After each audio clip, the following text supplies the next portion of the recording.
good morning, good afternoon, good evening. You're listening to the Thai Expat Daily Show. I'm your host Kieran Mack and thanks for tuning in. Don't forget to like this video if you're watching us on YouTube and please do subscribe. We are also available on Apple Podcasts, Spotify, Amazon Music and a host of other podcast players. Now that that's all done, let's jump into today's show.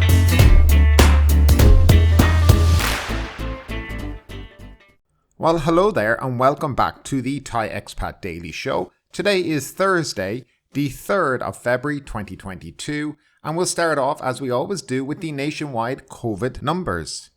The country registered 22 more COVID-19 fatalities and 8,587 new cases during the previous 24 hours, the Public Health Ministry announced on Wednesday morning. This compared with the 12 coronavirus-related fatalities and 7,422 new cases reported on Tuesday morning.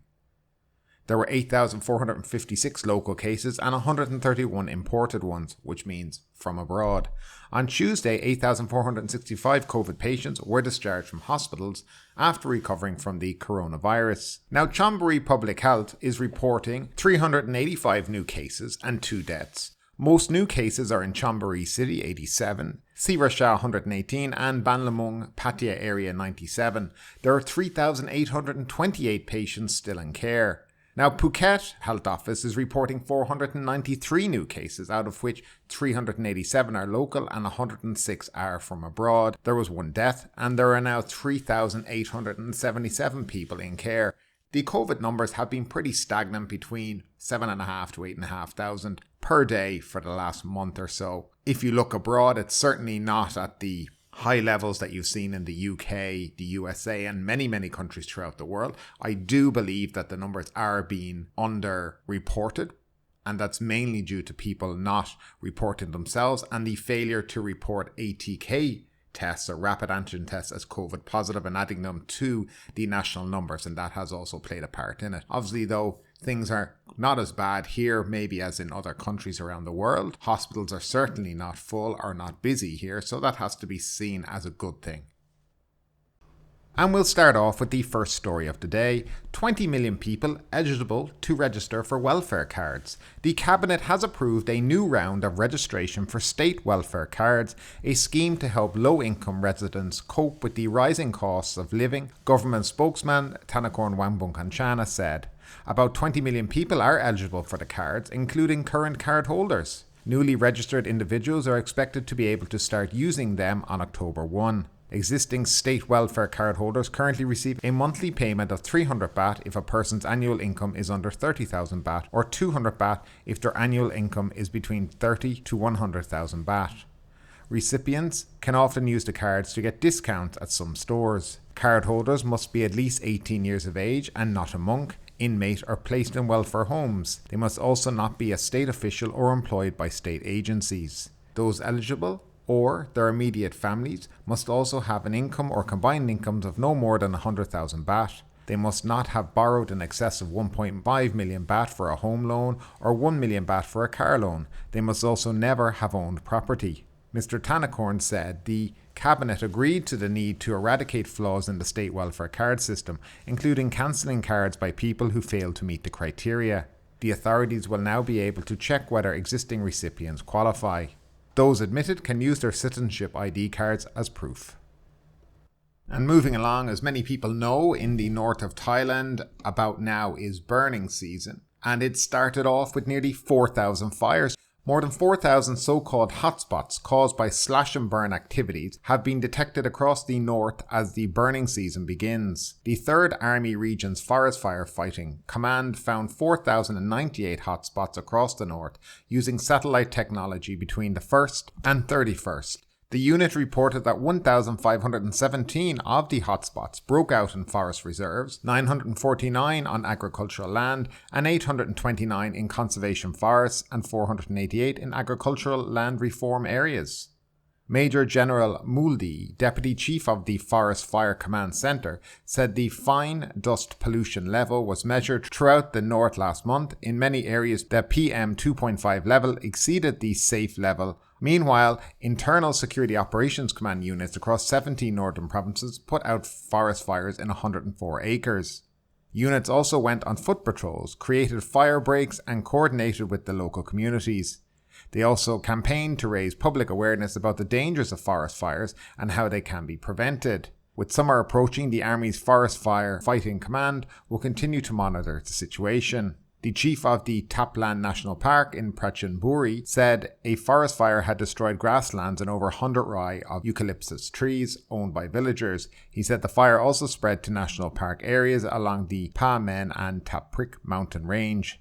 Firefighters eventually brought the fire under control, Mr. Prawasat said. According to local sources, some villagers have been burning forest areas as they hunted for wildlife. Forest protection authorities have vowed to take legal action against those who set fires in forest areas or public areas. If the parties that set a fire are farmers who receive state permission to grow plants in deteriorated forest lands, they would be stripped of their rights to farm there, the officials said. Now, this has gone on pretty much every year for eternity, and it always leads to absolutely shocking PM levels in Chiang Mai, Chiang Rai and these surrounding areas. In fact, many people who live in these areas tend to move out for 2 or 3 months while this goes on because it just makes it very, very unhealthy to live in. Now, the government have always promised each and every year they're going to do something about it, but as we know and most people know, they do nothing about it.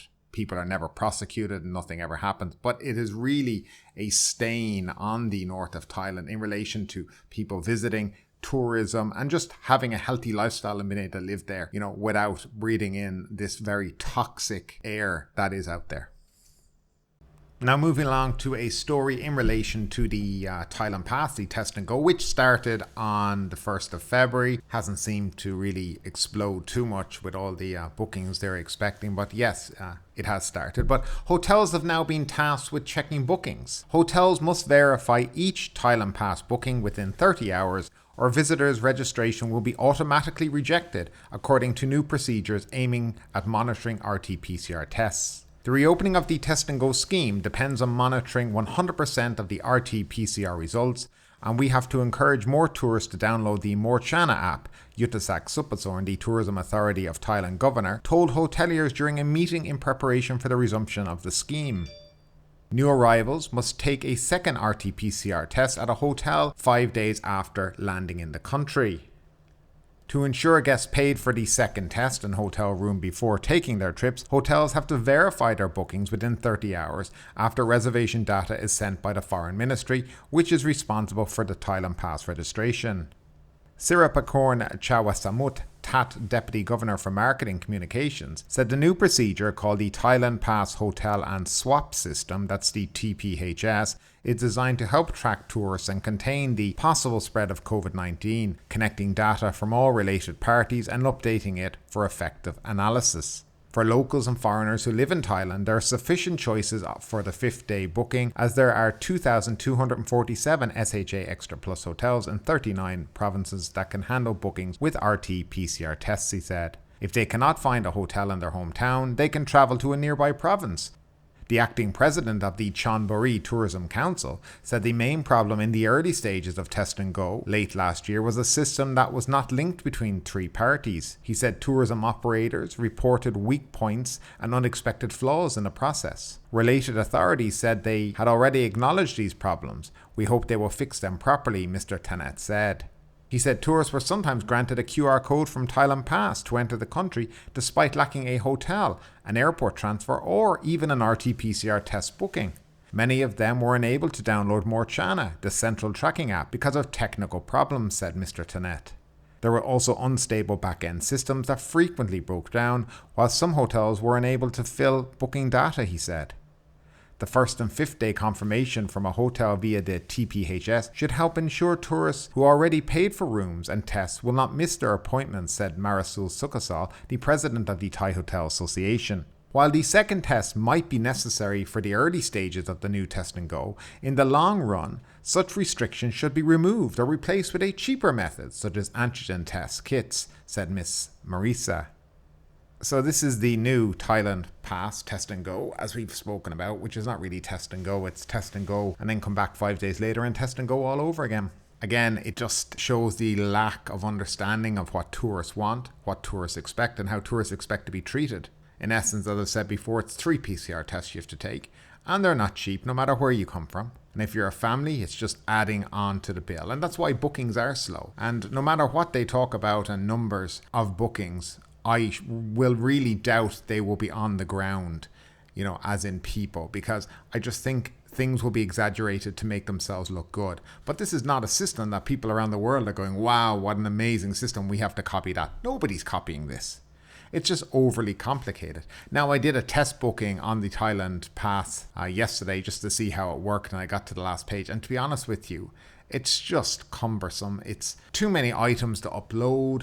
You have to put in your hotel confirmation, your PCR confirmation. If it's a different hotel from the first one, you have to upload all different stuff. And then, by the way, you have to rely on the hotel approving that in their system before the Ministry of Foreign Affairs even looks at your application. So if the hotel doesn't click and accept, yes, they have a booking with us and those PCR tests are legitimate, within 30 hours, it's automatically cancelled.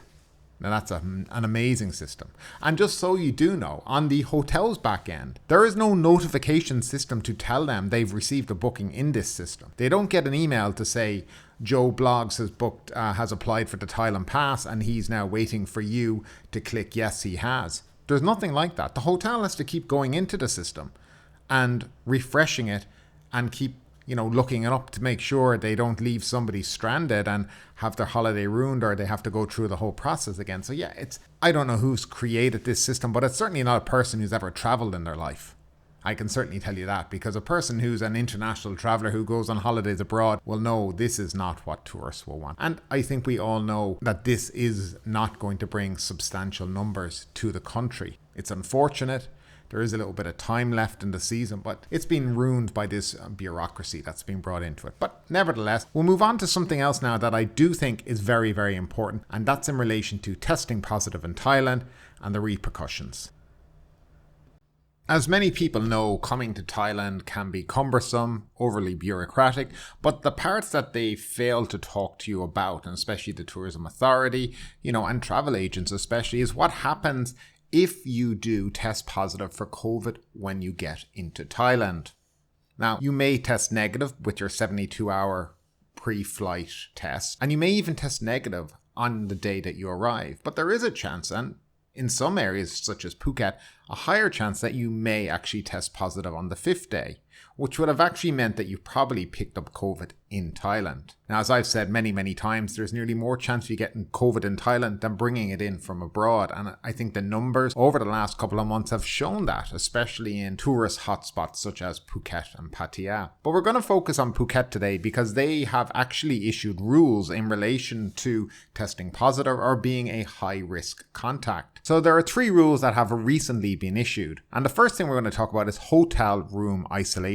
Now, all travelers who test positive for COVID-19 during their stay in Phuket would either have to be admitted to a hospital or hospital, or conduct hotel isolation for a period not less than 10 days at the hotel that they are staying, assuming that the hotel participates in this hotel isolation scheme. Travelers who are suitable for the mandatory 10-day hotel room isolation are required to follow these instructions.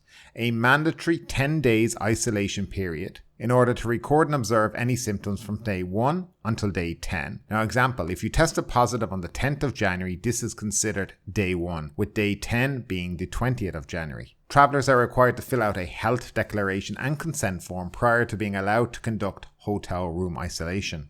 Travelers have the following medical package options available to them, and they can select from these. Package A, which is 1,000 baht, first screening, medical certificate only, and that's provided by a government hospital. Now, package B is 2,000 baht, screening, medical certificate, and some equipment, and that's also provided by a government hospital. By the way, when I say equipment, they're talking about one of these oximeters and a thermometer. And package C and D, which range between 12 to 15,000, which are basically screening, medical certificate, equipment, and a medical consultant, and that is provided by a government hospital or a private hospital, and that will all depend on the hotel that you're staying at in this hotel isolation mandate. Travellers under hotel room isolation are not allowed nor permitted to leave their room or villa. Now, once the 10-day isolation period is completed, the travellers will receive a medical certificate from the hospital stating you have completed the mandatory hotel room isolation and you are free to leave the room. However, they must follow the release requirements as stated by the doctor assigned to their case.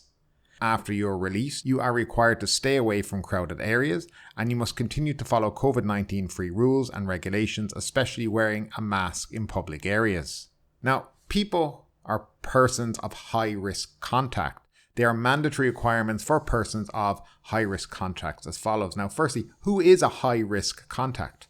A person is considered high risk when they have occupied the same room or have been in close contact with a person who is known to have tested positive for COVID-19.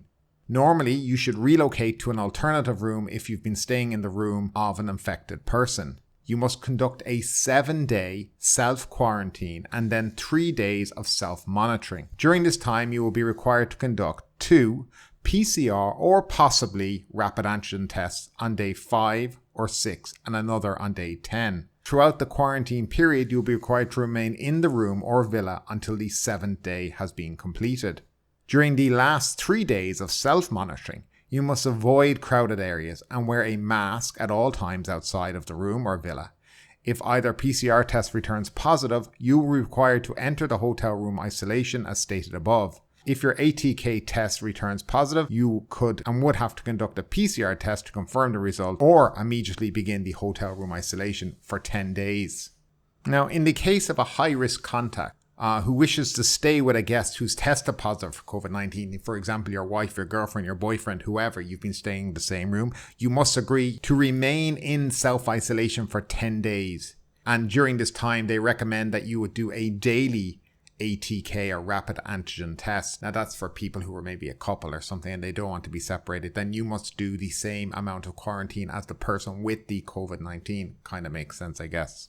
Now, if during this time of isolation, when you've been testing negative, you test positive at any point, you then have to start a 10-day isolation again. So it can be a very repetitive thing.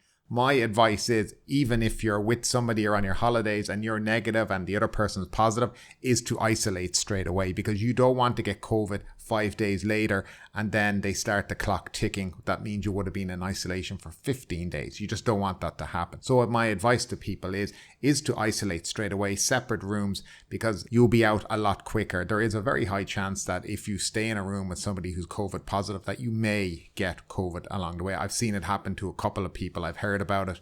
They've got to I actually know a guy who got to day 10 of his 10-day isolation. This is when they were doing 10 days for close contacts and 14 days for COVID positive. And he got to day 10. He did his final PCR test and he tested positive. And he had to go into quarantine again for another 14 days. So in essence, he was in Thailand an extra 24 days from when he was probably meant to go home, because I think he tested, or his friend tested positive a couple of days before they were meant to leave. So his holiday was dragged out 24 more days. And of course, the insurance didn't pay for the first 10 days because that was just hotel isolation. And the insurance companies, most of them will not pay if you're not sick. They only will pay when you go to a hospital or when you are diagnosed with having COVID-19. So yeah, you have to be careful of that. But as people should know, and they should always remember, international travel during this time, there is a risk. And no matter what country you go to, there will be rules and regulations in relation to testing positive for COVID-19, no matter where you go. And Thailand is no different than any other country. I doubt most countries would allow you just roam freely anyway. And certainly to get back onto an airplane and go back to your own country, you probably would have to test negative. A lot of countries still have PCR testing on arrival. Now, I know the likes of Ireland, the UK, Norway, I think have scrapped it.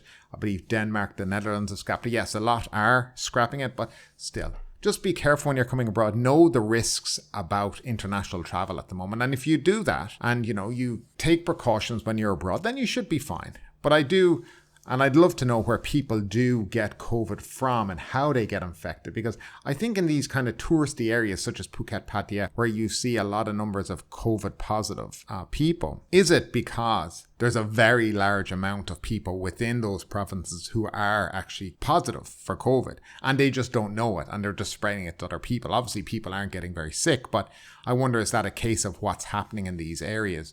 Because you do hear of people who may have had very little contact with people end up getting COVID. Could they be getting it from hotel workers? Could they be getting it, from their roommate, wherever it may be? So I'd love to know what you think about this all too. I mean, do you think travel during a pandemic right now is worth it? Or do you think, we need to keep moving forward with our lives, and because we've lost a lot of time over the last couple of years? I'd love to know your opinion, guys, as always, down below in that comment section.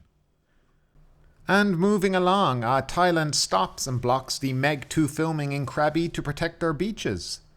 The team producing a sequel to a sci-fi monster movie was today told they cannot shoot in the Thai South due to environmental concerns. Now, Krabi province officials rejected a request to shoot scenes for Meg 2 The Trench in April and May at attractions such as Ralai, Tansai and Pranang beaches. The provincial governor said shooting the helicopter and jet ski scenes with a nearly 400-strong film crew would harm the environment and thus violate regulations put in place to stem degradation by banning jet skis, parasailing, banana boats and umbrellas on the beach. Now, Putipong added that the team also feared that if allowed, the movie might present the wrong image of Krabi to audiences, leading them to believe tourists can ride a jet ski there. Now, that's because audience assume that everything in a prehistoric shark movie versus, Jason Statham is 100% reality, of course. Now, according to Thai PBS, the Provincial Administration Committee was split. Some agreed with letting it go forward, citing the transformative impact of 2000's The Beach, which was shot in Maya Bay,